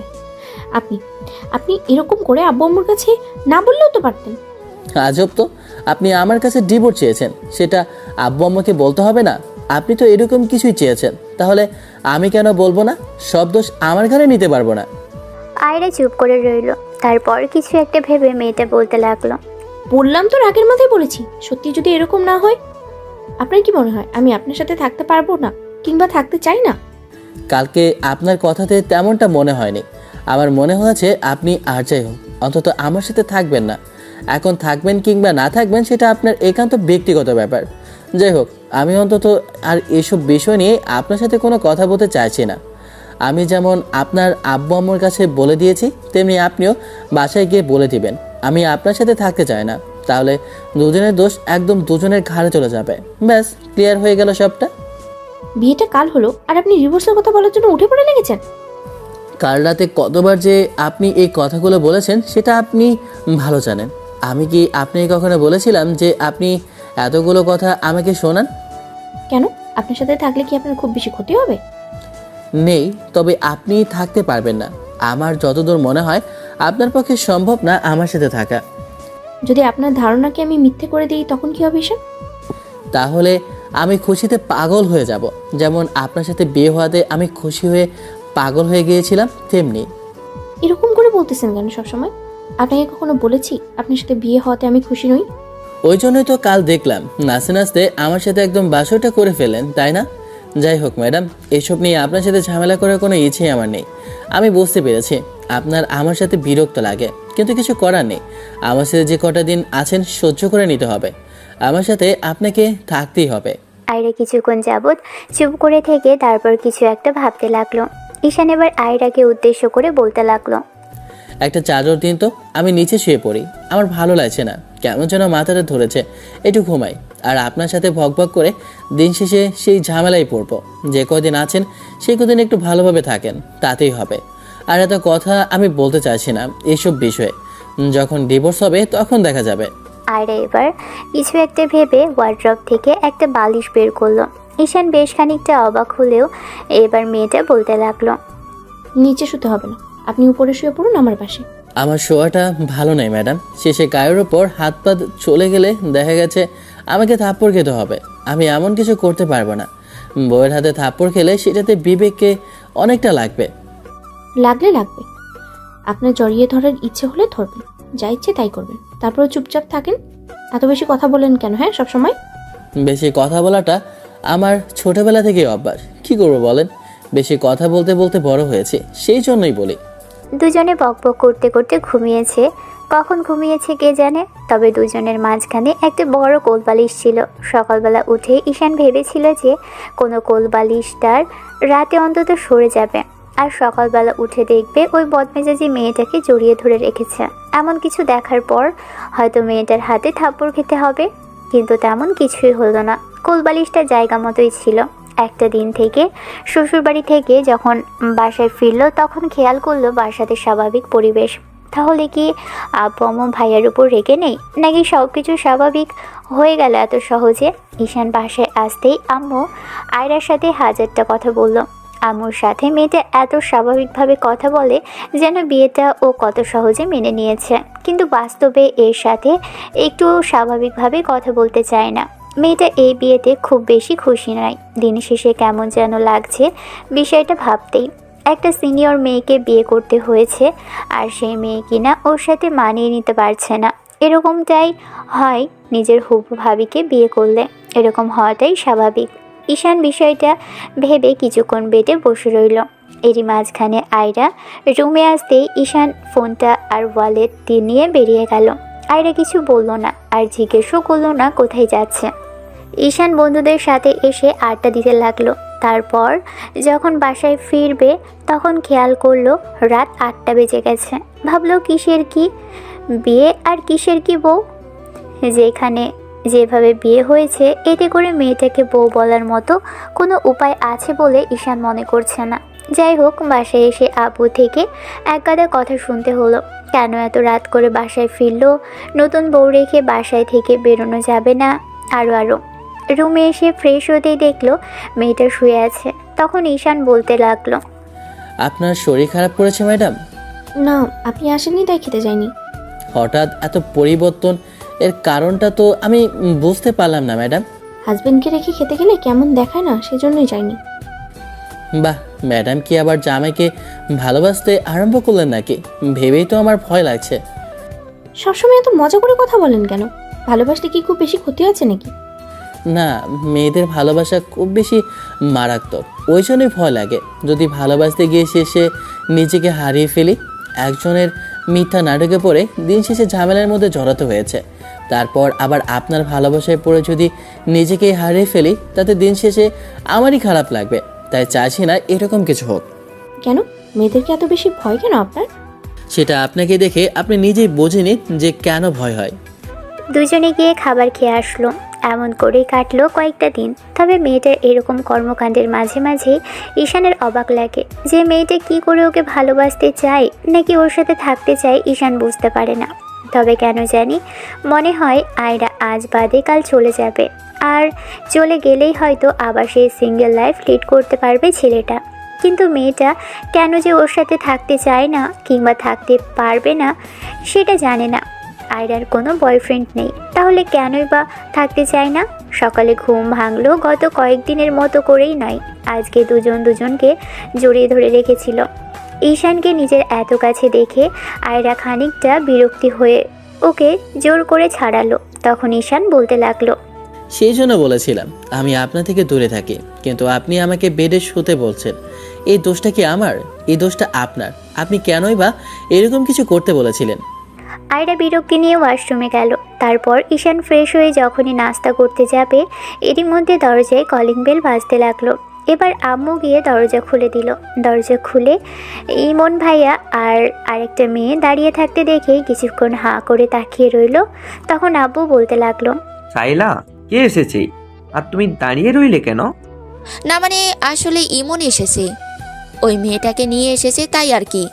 ভাইয়ের কথা শুনে আব্বু বেশ খানিকটা রাগান্বিত হয়ে সেখান থেকে উঠে তাড়াহুড়ো করে আম্মুর দিকে এগিয়ে গেলেই ঈশান আর দাঁড়ালো না। এগিয়ে যেতেই আয়রাও এগিয়ে গেল কি হয় দেখার জন্য। আব্বু এসে এবার ইমনকে যখনই থাপ্পড় মারতে যাবে তখনই আম্মু এসে সামনে দাঁড়ালো আর বলতে লাগলো, তুমি কি করতে চাইছো বলো তো? ছেলের গায়ে হাত তুলে কি সব সমস্যার সমাধান হবে? আর যেটা করেছে সেটার জন্য এখন হাত তুলেই বা কি হবে? তাহলে কি করবে? ও এরকম একটা কাজ করবে সেটা জানতে পারলে কি আমি বিয়েটা ঠিক করতাম? এই মেয়েটার সাথে দিন শেষে ঈশানের বিয়ে করতে হতো। কেন আয়রার সাথে ঈশানের বিয়ে হয়েছে তাতে কি তুমি খুব বেশি আফসোস করছো? মেয়েটা কি ঈশানের সাথে মানিয়ে নিতে পারছে না, নাকি ওর সাথে ঈশানের ভালো সম্পর্ক হবে না? তুমি এসব নিয়ে ভেবো না তো, দেখো সব ঠিক হয়ে যাবে। তাছাড়া ছেলে যেটা করেছে এসব নিয়ে না ভেবে এখন ওদের বাসায় ভিতরে আসতে দাও। খামাকা এসব করো না তো। আব্বু আমি আর একটা কথা বলবে না, আর তুমি ছেলের হয়ে সাফাই করাটা বন্ধ করো। তোমার থেকে আমি কোনো কথা শুনতে চাইছি না। আব্বু আম্মুকে সরিয়ে দিয়ে ইমন ভাইয়াকে মারতে গেলে এবার আয়রা এগিয়ে আসলো। তারপর আব্বুর হাতটা ধরে বলতে লাগলো, দেখেন আপু, উনি অন্যায় করলে আমার সাথে করেছে, তার জন্য আমি ওনার উপরে রেগে নিই। উনি যাকে ভালোবাসতো তাকে বিয়ে করেছে, এর জন্য রাগ করে থাকার কি আছে? তাছাড়া যার সাথে আমার বিয়ে হয়েছে আমি তাকে নিয়ে কোনোভাবেই অসুখী নই, তাই এগুলো নিয়ে কোনো ঝামেলা করবেন না প্লিজ আপু। আয়রা এরকম দ্বারা কথাতে আব্বু বেশ খানিকটা অবাক হলো। আম্মু বলতে আরম্ভ করলো, নাও এবার হলো তো, যে মেয়েকে বিয়ে দিয়েছো সেই মেয়ে যদি মেনে নিতে পারে তাহলে তোমার এত সমস্যা কোথায়? আমি তো সেটাই ভেবে পাচ্ছি না। দেখো যা হবার হয়ে গেছে, ছেলে মেয়ে পছন্দ করে বিয়ে করেছে, এতে রাগ করা কিছু নেই। তাছাড়া ঈশান সবটা মেনে নিয়েছে, তাহলে তোমার আমার এত সমস্যা আর এত অমত করে কি হবে? ছেলে মেয়ে যেখানে ভালো থাকে সেখানে থাকুক না, খামাকা এসব জেদ করে লাভ কি বলো? আব্বু চুপ করে রইলো। এবার আম্মু ইমন ভাইয়া যে মেয়েটাকে বিয়ে করেছিল তার দিকে এগিয়ে আসতেই মেয়েটা ভাইয়ার সাথে এগিয়ে এসে আম্মুর পায়ে হাত দিয়ে সালাম করলো। তারপর আব্বুর কাছে এসে মেয়েটা আব্বুর পায়ের কাছে বসে রইলো সালাম করে। আব্বু মেয়েটাকে ওঠাচ্ছে না দেখে আম্মু বলতে লাগলো, দেখো কত মিষ্টি একটা মেয়েকে তোমার ছেলে বিয়ে করেছি, খামাকে এসব জেদ করে কি হবে? যা হয়েছে ভালোর জন্যই হয়েছে। এসব নিয়ে এত জেদ, রিপিট, এসব নিয়ে এত জেদাজেদি যদি না করি, এখন মেয়েটাকে মেনে নাও। আব্বু প্রেম আর আব্বু আম্মু নেই, ও মামা মামির বাসা থেকে বড় হয়েছে। আমি ভেবেছিলাম যে তোমরা আমাদেরকে মেনে নেবে না, তাই আমি ভয়ে বলতে পারিনি। বিশ্বাস করো আমি এরকম কিছু চাইনি আব্বু, কিন্তু তার মাঝে তোমরা জোরপূর্বক আমাদের বিয়ে ঠিক করে দিলে। আমি ভেবেছিলাম যে বিয়ের কথাটা বলবো, কিন্তু ভয়ে বলতে পারিনি, তাই আগে এসব বিয়ে টিয়ের কথা বলে দিলে, তাই বলার মতো সাহস হয়ে ওঠেনি। প্লিজ আব্বু তুমি রাগ করে থেকো না, দেখো যেটা হয়েছে তার জন্য আমি তোমাদের কাছে মাপ চাইছি, কিন্তু এই মেয়েটা তো কোনো অন্যায় করেনি। আমরা দুজন ভালোবেসেই বিয়ে করেছি। ভালোবাসা তো কোনো অন্যায় নয়। আমি তো চাইনি এরকম কিছু করতে। আমি ভেবেছিলাম যে তোমাদের সবটা বলবো, কিন্তু তার মাঝখানে এরকম কিছু হয়ে গেল। আর দেখো আয়রার সাথে ঈশান মানিয়ে নিবে, ঠিক মানিয়ে নিতে পারবে। তুমি এইসব নিয়ে প্লিজ কোনো রাগ করে থেকো না। আমি কথা দিচ্ছি আমি এরপর থেকে তোমার সব কথা শুনবো, আর কখনো তোমার অবাধ্য হব না। দেখো আমি প্রেমাকে ভালোবাসি আর ও আমাকে অনেক ভালোবাসে। তুমি এখন যদি রাগ করে থাকো, তবে আমি ওকে বলেছি যে আব্বু আমাদের মেনে নেবে। এখন ওর খারাপ লাগবে না বলো? ইমন আর তার বউ আব্বুর পায়ের কাছে কিছুক্ষণ বসে রইল। আব্বু আরও কিছুক্ষণ চুপ করে থেকে তারপর মেয়েটাকে ওঠালো, কিন্তু ভাইয়াকে ওঠালো না। তখন আব্বু মেয়েটার মাথায় হাত বুলিয়ে দিয়ে বলল, ছেলেটাকে দেখে রেখো, যে পরিমাণে ছোট বাচ্চাদের মতো কাজকর্ম করতে থাকেই তাতে মান সম্মানের 12টা বাজতে বেঁচে গেছি। তাই বলছি কি, ওকে মানুষ করার দায়িত্ব তোমার। এবার আব্বুর এমন ধারা কথা শুনে সবাই ফিক করে হেসে ফেলল। এবার ইমন ভাইয়া মাথা চুলকে বলল, হ্যাঁ আমি তো মানুষ না, আমি তো একটা গরুই দেখে তো ওরকম একটা মেয়েকে আমাকে বিয়ে করছে, তাই না? মানুষ হলে কি এরকম কাজ করতে? আগে আমাদের বলতে পারতে। তোমার আব্বু না হয় রাগে, কিন্তু আম্মু কি এতটাই রাগে যে আম্মুর কাছে এই বিষয়টা বলা যেত না? এবার প্রেমা এগিয়ে এসে আম্মুর কাছে দাঁড়াতেই আম্মু প্রেমাকে এক হাতে জড়িয়ে ধরলো। তখন মেয়েটা বলতে লাগলো, আম্মু আমি তোমাদের বড় ছেলেকে দেখে রাখবো, আর তোমাদের ছোট ছেলেকে দেখার জন্য তো অন্য কেউ একজন এসে গেছে। এবার প্রেমা এগিয়ে এসে আয়রার সাথে কথা বলতে আরম্ভ করলে ঈশান ভাইয়ার কাছে এসে বলতে লাগলো, তোমার ধান্দাটা কি বলো তো? আমাকেও বিয়ে করালে আবার তুমিও করলে, এগুলো করার কি খুব বেশি দরকার ছিল বলো? কেন, তোকে একদিন বলেছিলাম না, বিয়ে যদি করি দুজন একসাথেই করব। দেখ, আমার বউটা তোকে দিয়ে দিয়েছি, আর আমি যাকে ভালোবেসে তাকে বিয়ে করে নিয়েছি। বউ আর কোথায় মনের মতো হলো? তোমার ওই বদমেজাজি, বদরাগী আর আব্বুর পছন্দ করা ওই রকম একটা বচাত মেয়েকে আমার বিয়ে করতে হলো। আমি কি চেয়েছিলাম এই মেয়েকে বিয়ে করতে বলো? এরকম একটা মেয়েকে কী বা বিয়ে করতে চাইবে? তাছাড়া একে বিয়ে করার জন্য কি আমার মাথা খারাপ হয়েছে? বউ না ছাই, একটু ভালো মতো কথা বলতে আর চায় না আমাকে মানতে। আর তুমি বলছো বউ, তুমি কত সুন্দর একটা বউ পেয়েছো, দেখো তোমায় কত ভালোবাসে, আর আমায় কি না দু চোখে সহ্য করতেই পারে না। তাহলে তুই প্রেম করে বিয়ে করিসনি কেন? প্রেম আমার সাথে কেউ করতে চায় না, আমি করতে চাই কি হবে? টেনশন করিস না ভাই, আস্তে আস্তে সব ঠিক হয়ে যাবে। আর অনেক ভালো মেয়ে, দেখলি না, আব্বু আম্মুর হাত থেকে আমাকে বাঁচিয়ে দিল, আর তুই তো ওর হাজবেন্ড, ও তোকে অনেক ভালোবাসবে, আজ না হয় কাল ঠিকই বাসবে, দেখিস। আমাকে এইসব নিয়ে টেনশন করিস না। হ্যাঁ, তবে বউটাকে একটু কাছাকাছি আসার চেষ্টা কর, দেখ অনেক ভালোবাসবে তোকে। আর ছেলে মানুষের কাছে মেয়ে মানুষের আজ হয়তো কাল কাছে আসতেই হবে।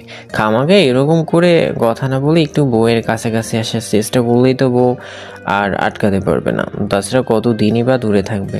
তোর তো আরও খুশি হওয়ার উচিত ছিল, এত সুন্দরী একটা বউ তোর জন্য ছেড়ে দিল বড় ভাই। হ্যাঁ হ্যাঁ, আমাকে একেবারে উদ্ধার করেছো। বিয়ের দিন রাতে যে পরিমাণে ডিভোর্স চেয়েছে, তাতে ওর আব্বুর কাছে আমি পরের দিন গিয়ে বলতে বাধ্য হয়েছে। কি বলিস, বিয়ে হতে না হতেই আবার ডিভোর্সের জন্য অ্যাপিল করে ফেলেছিস? আরে না না না, বলেছিল আমি এটা ওর আব্বুকে বলে দিয়েছি, ওর আব্বু বকাচকা করলো, তারপরে আর এই কথা কখনো বলেনি। তবে যাই বলিস, দুই ভাই বিয়ে করে নিয়েছি, এবার সংসারটা বড় হয়েছে। আমি ভেবেছি এবার থেকে আব্বু যা বলবে সেটাই শুনবো, আর কোনো কথা হবে না, কোনো গান হবে না, সব কিছু শুনবো। হ্যাঁ, তা তো শুনবেই, নিজের মন মতো একজনকে পেয়ে গেছে না। আমার জীবনটা তো তেনা তেনা করে দিলে। এই মেয়ে আমার সাথে কখনো মানিয়ে নেবে তোমার কি মনে হয়? আরে মানিয়ে নিবে, আর তোর সাথে সংসারও করবে, দেখিস। তোদের এত মাঝে আমাদের থেকেও বেশি ভালোবাসা হবে। আমি তোর ভাবিকে বলবো যেন ওকে একটু বোঝায়। হ্যাঁ, উনি তো বাচ্চা মেয়ে যে ওনাকে বোঝালেই উনি বোঝা যাবে। আমি তোমাকে সাফ সাফ বলে দিচ্ছি, এই মেয়ে আমার সাথে মানিয়ে নিতে পারবে না, আর থাকবেও না। দেখো, ভাইয়ার সাথে কথা বলে ঈশান রুমে আসতেই এবার আয়রা ওর শার্টের কলার ধরল। তারপর ওর অনেকটা কাছে চলে আসতেই ঈশান বুঝতে পারলো মেয়েটার শরীর থেকে একটা মাতাল করা স্মেল আসছে। তখন ঈশান বলতে লাগলো, কি ব্যাপার ম্যাডাম, আজকেও এত রোমান্টিক কেন? নাকি নিজের হবু হাজব্যান্ডকে অন্যর হতে দেখে খুব হিংসা হচ্ছে, তাই যার সাথে বিয়ে হয়েছে তার সাথে রোমান্স করার চিন্তা করেছো? তোমার সাহস কি করে হয় আমাকে বজ্জাত মহিলা বলা? তার উপরে আবার সবার সামনে বলেছে আমি তোমার সাথে থাকতে চাই না। এসব কথা সবাইকে বাড়ি বাড়ি বলে বেড়াতে হচ্ছে কেন? হ্যাঁ, আমি মিথ্যা বলতে পারি না, যা সত্যি তাই বলেছি। আপনি যেটা বলছেন সেটাই আমি সবাইকে বলে দিয়েছি, এ তো লুকানোর কি আছে? আপনি যেটা বলেছেন সেটাই তো। এখন আমি বলছি আমি তোমার সাথেই থাকবো। দেখি তুমি আমাকে কি করে তাড়াতে পারো, কি করে তুমি আমাকে ডিভোর্স দাও। আমার বয়ে গেছে আপনাকে ডিভোর্স দিতে। আমার তো খেয়ে দিয়ে কোনো কাজ নেই, আমি ওই করি জীবনভর। আয়রা ঈশানের কথাতে কিছুটা অবাক হলেও ঈশানোর অবাকের মাত্রাটা দ্বিগুণ করে দিল, কারণ ঈশানোর কোমর জড়িয়ে ধরে নিজের সাথে মেশালো। সাথে সাথে আয়রা ঈশানের চোখের দিকে ড্যাব ড্যাব করে তাকিয়ে রইল। মিনিট খানিক এমন করে যেতেই ঈশান খেয়াল করলো মেয়েটা কেমন যেন জোরে জোরে নিঃশ্বাস নিচ্ছে। কে জানে রাগের বর্ষে নাকি উত্তেজনা এরকম হচ্ছে। ঈশান এবার আলতো করে মুখের উপর এসে পড়া চুলগুলো ফু দিতেই মেয়েটা আরেকটু শক্ত করে ওর শার্টের কলার খামচে ধরল। আয়রার চোখের পাতা দুটো পিটপিট করে কাঁপছে, আর ঠোঁট জোড়া তো অনবরত কাঁপছে। ঈশান ভাবলো একটু দুষ্টুমি করা যাক, তাই মেয়েটার মুখের কাছে মুখটা আনলো। ঠোঁটে কিস করতে যাবে তার আগেই আয়রা চোখ মেলে তাকিয়ে যখন বুঝতে পারলো যে ঈশান ওর ঠোঁটে কিস করতে চাইছে, তখন ওকে ধাক্কা মেরে দূরে সরিয়ে দিল। ঈশান এবার অসহায় চোখে মেয়েটার দিকে তাকিয়ে তারপর কিছুক্ষণ চুপ করে থেকে তাচ্ছিল্যের সুরে বলল, এই হলো আপনি আমার সাথে থাকতে চাইছেন, সেটা নমুনা। আমার বোঝা হয়ে গেছে ম্যাডাম, আপনি কী রকম আমার সাথে থাকতে চান সেটা আমার খুব ভালো করে জানা হয়ে গেছে। কাটলো এমন করে পুরো 2টা সপ্তাহ। এই 2টা সপ্তাহে প্রেমা আর আয়রা দুজনেই আমুর বেশ আপন হয়ে গেছে। আয়রাও ভাবির সাথে বেশ খানিকটা মানিয়ে নিয়েছে, দুজন যেন বোন। কিন্তু মেয়েটা ঈশানের কাছে আসলেই কেমন যেন সাপের মতো ফোঁসফোঁস করে। অন্যদিকে আয়রা খেয়াল করেছে ইমন আর ভাবির মাঝে কীরকম গভীর ভালোবাসা। ইমন সব সময় কেমন যেন ভাবির আশেপাশে ঘুরঘুর করে। আয়রার কেন জানি এটা নিয়ে বেশ খানিকটা হিংসা হয়, আবার পরক্ষণেই মনে হয় অন্যের ভালোবাসা এরকম হিংসা করার কি আছে। একদিকে আয়রা যেমন ঈশানকে কাছে আসতে দিচ্ছে না, আবার অন্যদিকে আরেকজনের ভালোবাসা দেখে জ্বলছে। তেমনই একদিন আয়রা খেয়াল করছিল যে ঈশান ভাইয়া তার বউকে জড়িয়ে ধরে ইমন ভাইয়া তার বউকে জড়িয়ে ধরে চুমু দিয়েছে। এরকম কিছু দেখে মেয়েটার মনটা কেমন খারাপ হয়ে গেল। দূর থেকে ঈশান আয়রাকে ভাইয়ার রুমের সামনে দেখে এগিয়ে এসে এরকম কিছু দেখে ছেলেটা ওর কাঁধের কাছে মুখটা নিয়ে বলতে লাগলো, অন্যর ভালোবাসা দেখে এত আফসোস করে লাভ নেই ম্যাডাম। নিজের স্বামী থাকতে যখন ভালোবাসা দেন না, তখন এত আফসোস করার কোনো মানেই হয় না। ঈশানের হঠাৎ এমন কথাতে আয়রা ওর থেকে দূরে সরে গেল। তারপর রুমে চলে যেতেই ঈশান এক প্রকার বিরক্তি নিয়ে বাসা থেকে বেরিয়ে গেল। আরও সপ্তাহখানেক পরে ভাইয়া অফিসে জয়েন করলে ঈশান আবার কলেজে যেতে আরম্ভ করলো। কলেজে গিয়ে সারাদিন ওদিকে পড়ে থাকে, কারণ ঈশানের ইচ্ছে হয় না বাসায় যেতে। যে মেয়েটা ওকে দেখলে মুখ ঘুরিয়ে রাখে, তাকে বারবার এরকম করে ডিস্টার্ব করতে ঈশানের ইচ্ছে করে না আর। প্রতিদিনের মতোই আজকেও বাসার দিকেই ফিরছিল ছেলেটা। এরই মাঝখানে মনে হলো যে আয়রার জন্য কিছু একটা নিয়ে বাসায় যাবে। মেয়েটা চকলেট পছন্দ করে কিনা জানে না, তবে জিজ্ঞেস করলেও কিছু বলে না। ঈশান চকলেট আর কিছু গোলাপ নিল। বাসায় আসতেই ভাবি দরজা খুলে দিল। তারপর ঈশানের হাতে গোলাপ আর চকলেট দেখে বেশ খানিকটা মুচকি হাসলে ঈশান ওনার জন্য যেগুলো নিয়েছিল সেগুলো দিয়ে দিতেই ভদ্রমহিলা বেশ খুশি হলো। অন্যদিকে দোতলা থেকে দাঁড়িয়ে আয়রা বিষয়টা দেখে বেশ খানিকটা বিরক্তি নিয়ে রুমে চলে আসলো। কিছুক্ষণ বাদেই ঈশান রুমে এসে আয়রার দিকে চকলেট আর গোলাপগুলো এগিয়ে দিতে মেয়েটা চুপ করে রইল। তখন ঈশান বলতে লাগলো, বিয়েটা হুটহাট করে হলো। আপনার কি পছন্দ না পছন্দ, আপনার কি গিফট চাই আমার থেকে, কিছুই তো বলেননি আপনি আমায়। আমার কিচ্ছু চাই না, আপনার ভাবি কি আপনি দিন গিয়ে। বাসাতে দুইটা মাত্র মানুষ, তাছাড়া এগুলো দেওয়ার মতো আর কেউ নেই। আম্মুকে আমি কেনই বা দিতে যাব? আম্মুকে দেওয়ার জন্য আব্বু আছে। আপনি হয়তো জানেন না, আব্বু আম্মুর জন্য এখনও গিফট নিয়ে আসে। তাই ভাবলাম বাসায় একটা বউ নামের মানুষ আছে, তার জন্য কিছু নিয়ে যাই। আবার মনে হলো ভাবিকে না দিলে ভাবির হয়তো মন খারাপ করবে, কিন্তু আপনি এরকম রেগে থাকবেন আমি জানলে এগুলো আনতামই না। আয়রা কোনো কথা বলল না। ঈশান আবারও ওর দিকে চকলেট আর ফুলগুলো এগিয়ে দিতে মেয়েটা হাত দিয়ে সরিয়ে দিতে নিলেই ঈশানের হাত থেকে ফুলগুলো পড়ে গেল। ছেলেটা খানিকটা অবাক হলেও একটু বাদে তার ছেলের হাসি দিল। তারপর ফুলগুলো আর চকলেটগুলো উঠিয়ে নিয়ে ডাস্টবিনের মধ্যে ফেলে দিয়ে ওয়াশরুমে চলে গেল। আয়রা ভাবলো ছেলেটা রাগ করলো কিনা কে জানে। ঈশান জানে আয়রা ওর রাগের কোনো ধার ধারে না। তার উপর ঈশান আর চায় না ওর সাথে কোনো বিষয়ে জোর জবরদস্তি করতে। মেয়েটা যে কেন ওকে কাছে আসতে দেয় না সেটা ওই ভালো বলতে পারবে। এমন করে পেরিয়ে গেছে 2টা মাস। এরই মাঝখানে আব্বু আম্মু ওদের হানিমুনে যাওয়ার কথা বলেই ঈশান বারণ করে দিয়েছে। আম্মু কারণ জানতে চাইলে পরবর্তীতে আম্মুর রুমে গিয়ে সবটাই জানিয়েছে। আম্মুর বেশ খানিকটা মন খারাপ হয়েছে এটা জেনে যে 2টা মাস হয়ে গেল ছেলের বিয়ের, কিন্তু এখনও পর্যন্ত কিনা ছেলের বউ তার সাথে মানিয়ে নিতে পারেনি। এই জন্যই আম্মু মন খারাপ করেছিল। তখন ঈশান বুঝতে পেরেছে, তেমন কিছু বলল না। কয়েকদিন পর ঈশান সেদিন বাসায় ফিরছিল। তারপর পথে মধ্যেই ছোটোখাটো একটা অ্যাক্সিডেন্ট হলো। যে রিকশায় করে আসছিল সেটা এক সাইডে গিয়ে পড়ে যায়। যার জন্য ঈশান রিকশা থেকে হঠাৎই ছিটকে পড়ে গিয়ে পাশে থাকা একটা পিলারের সাথে কপালটা লেগে কেটে যায়। ঈশানের সাথে থাকা বন্ধুরা ধরাধরি করে ওকে নিয়ে হসপিটালে গিয়ে তারপর ব্যান্ডেজ করিয়ে বাসায় পাঠালো। ঈশান বাসায় এসে কলিং বেল দিতেই এবার ভাবি এসে দরজা খুলে দেয়। তারপর দেবরের কপালে ব্যান্ডেজ দেখে হাজারটা প্রশ্ন করলে ঈশান সব কিছু এক্সপ্লেন করে।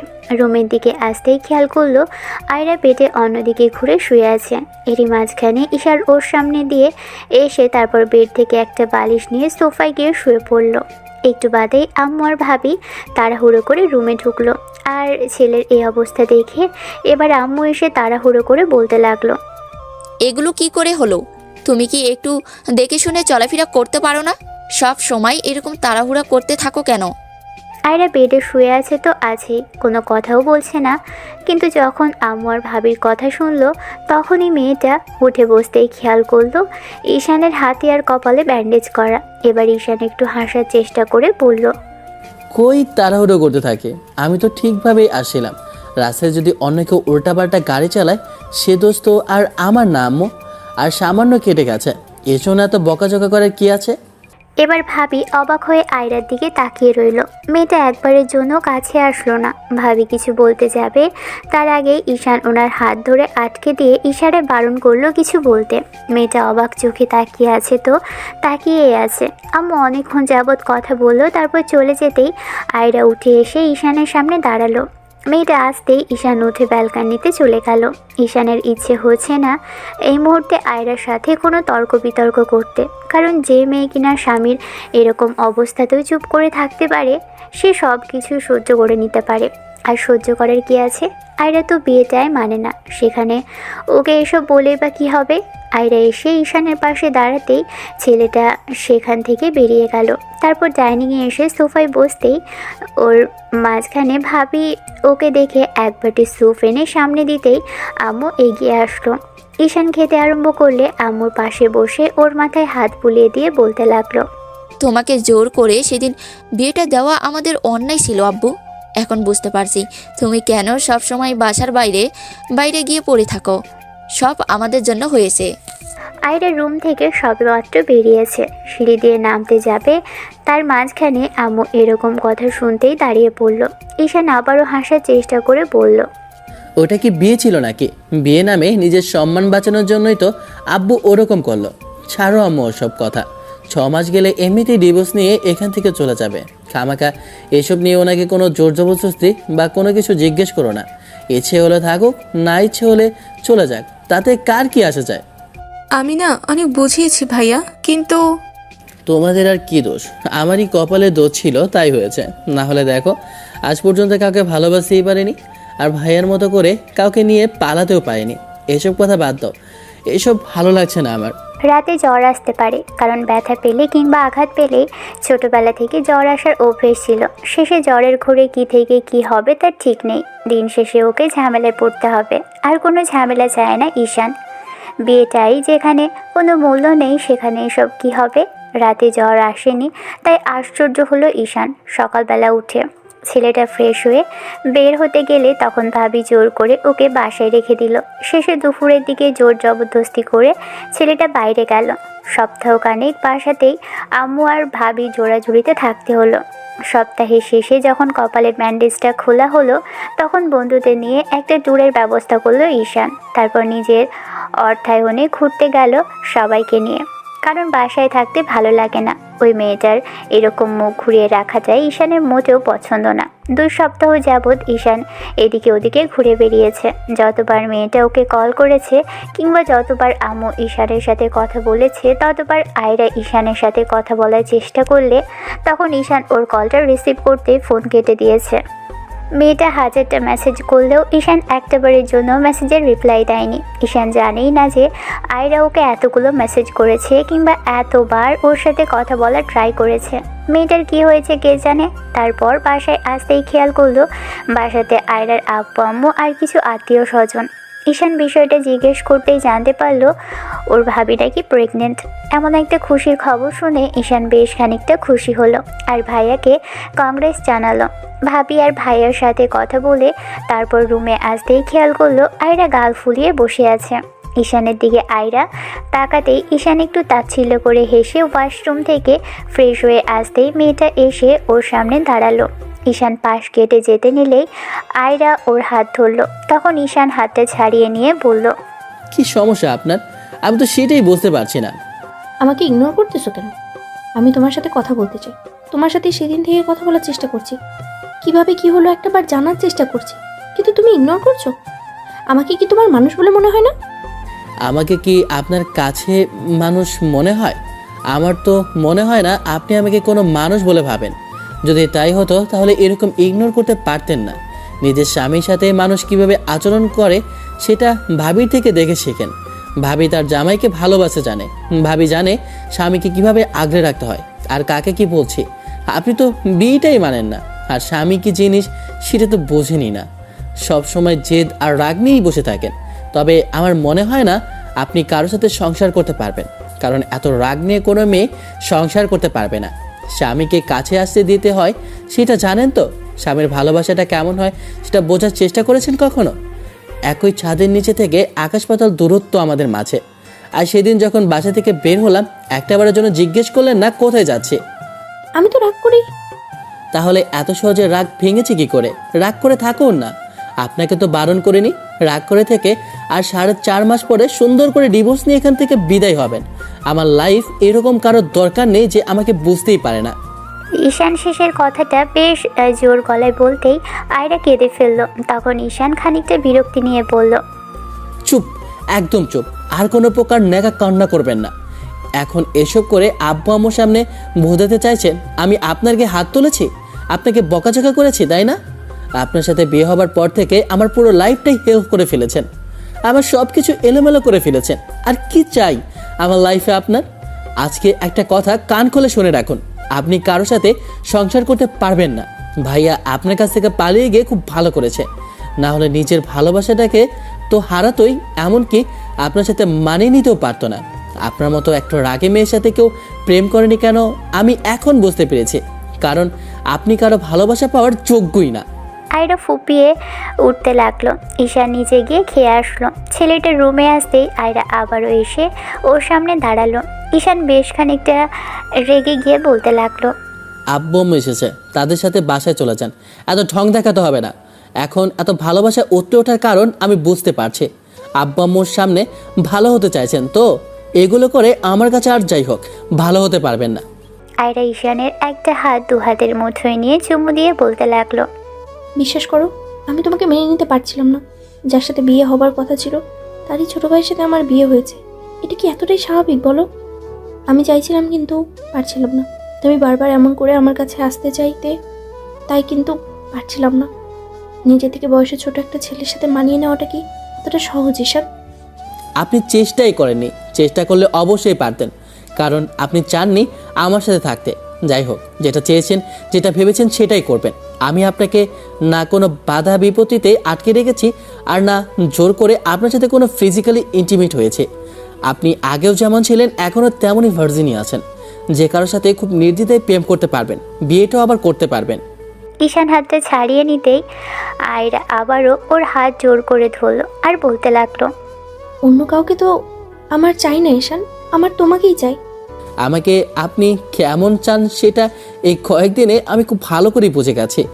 আমাকে আর কষ্ট করে এসব কিছু বোঝাতে হবে না ম্যাডাম। বিশ্বাস করো, আমি ভালোবাসি তোমাকে। তারপর তারপর যখন থেকে দেখছি ভাবি তার বরকে এত বেশি ভালোবাসে, তখন থেকে আফসোস হতো আমি কেন তোমায় মেনে নিতে পারছিলাম না। তারপর থেকে চেষ্টা করেছি, কিন্তু হচ্ছিল না। লজ্জা লাগতো প্রচুর পরিমাণে। ঈশান খানিকটা অবাক হলো। অন্যদিকে আয়রা ছেলেটাকে বোঝাতে না পেরে আবারও কাঁদতে লাগলো। ঈশান নিজেকে ছাড়িয়ে নিতে চাইলে মেয়েটা ওকে জড়িয়ে ধরে ওর শার্টটা খুব শক্ত করে খামচে ধরে বলতে লাগলো, সত্যি অনেক বেশি সরি, আর কখনো এরকম করে কষ্ট দেবো না। দেখো, এই 15টা দিনে আমার কত বেশি কষ্ট হয়েছে জানো না তুমি? আমি তোমায় কতবার কল করেছি এই কথাগুলো বলার জন্য, কতবার মেসেজ করেছি, তুমি একটা বারের জন্য মেসেজটা সিন করে দেখোনি। কেন এত ইগনোর করলে আমায়? আমার অনেক বেশি কত কষ্ট হয়েছে ঈশান। জানবো কি করে? ভাবিনি বাসাতে আসলে আপনি এরকম কথা বলবেন, কিংবা এরকম রাগী একটা মেয়ে আমাকে ভালোবাসার কথা বলতে পারে। আয়রা ঈশানকে ছেড়ে দিল। তারপর চোখের পানিটা মুছে নিয়ে ঈশানের মুখের দিকে দুপাশে হাত রেখে বলতে লাগলো, একবারও তোমার বিশ্বাস হচ্ছে না তাই না সোনা? আমি তোমার সব কথা শুনবো ঈশান, আর কোথাও যাব না, আর কোনো রাগ করবো না। তুমি যা বলবে সেটাই শুনবো। তারপরে ভাইয়ার মতো করে তুমি একটু আমাকে ভালোবাসো। ভাইয়া ভাবির মধ্যে তো রিলেশন ছিল, তাই ওদের ভালোবাসাটা এত। আর আপনি তো আমায় সহ্য করতেই পারেন না, তাহলে কিভাবে বা ভালোবাসবো? তোমাকে বাঁচতেই হবে, পারতেই হবে তোমার। তুমি না পারলে কে পারবে? তুমি তো আমাকে ভালোবাসবে, আদর করো। দেখেছো ভাবির একটা বেবি হবে। তুমি আমায় ভালোবাসলে এতদিন। এইসব তো আমার দোষ না, এইসব আপনারই দোষ। আপনার জন্য এরকম কিছু হয়েছে। এখন তো বলছি, এখন তো হয়তো অনেক সময় আছে। তুমি যখন যা চাইবে তাই করতে পারো। আমি না আপনার থেকে বয়সে ছোট, আমি কি কিছু করতে পারি নাকি? ঠিক আছে, আমি করছি। তোমার যেহেতু আমার উপরে এতই রাগ, তাহলে আমি নিজের মতো করেই করছি। আয়রা কথাটা বলেই পা দুটো উঁচু করে ঈশানের ঠোঁটের সাথে নিজের ঠোঁট জোড়া মেশালো। ছেলেটা রাগী মেয়েটার কাজে অবাক হলেও চুপ করে রইল। তারপর মিনিট 5 মধ্যেই মেয়েটা ঈশানের থেকে কোনো রেসপন্স পেল না। তখন উপায় না পেয়ে ঈশানের হাতগুলো নিয়ে নিজের কোমরে রাখলো। এবার ঈশান ওর কোমরটা জড়িয়ে ধরে নিজের সাথে মেশালো। তারপর ওর ঠোঁটে বেশ গভীরভাবেই চুমু দিতে লাগলো। মেয়েটা এবার খানিকটা শান্তি পেল। আয়রা ঈশানের শার্টের কলার দুটো শক্ত করে জড়িয়ে ধরে রেসপন্স করতে লাগলো। মিনিট 10 পর যখন ঈশান ওকে ছাড়লো, তখন মেয়েটা লজ্জায় ওর বুকে মুখ লুকিয়ে ফেলল। বলছিলাম কি, শোনো না, শুনেছি তো, বলো। ভাবির মতো আমিও না হতে চাই। কি করতে চাও? আর বাবা, আম্মু হতে চাই। ভাবি কিছুদিন পরে আম্মু ডাক শুনতে পাবে। আমি পিছিয়ে পড়লাম যে। ওইটা তোমার নিজেই দোষে পড়েছ। বুঝতে পারিনি তো এরকম কিছু হবে। এখন আদৌ করো না যান। এখন না, রাতে করব। না, আমার এখনই চাই।